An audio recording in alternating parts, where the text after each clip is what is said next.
Like, you often hear people say, well, I had no idea that this person was depressed. Like, a lot of people think like, oh, the depressed people are the ones who like never interact with anybody, you know, they're always like quiet, they always have their head down, and like, yeah, oftentimes that's how it is.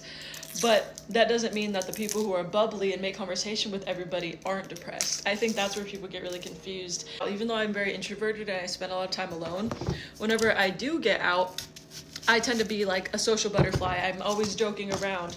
And so I think it kind of throws people whenever I mention my mental health, that I struggle with it so much, because they think, how can a person who's so bubbly and so talkative, how can they be going through something like this? It's not so obvious, because mental health is something that you don't, it's not so obvious like a physical ailment, you know what I mean?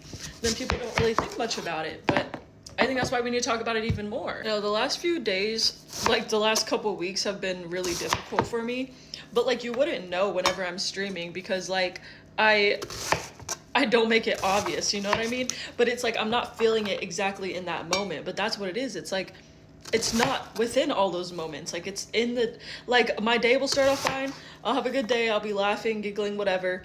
But then it's like the end of the night, like, you don't see me having a panic attack, having like a meltdown. I realize as much as I want to talk about this, I hesitate a lot of the times, because whenever you talk about emotions, people tend to think that being emotional equates to like less intelligence. And so I'm always worried that when I talk about my emotions, that people are not going to take me as seriously. But I don't want that to hold me back anymore, because I think it's so important to talk about.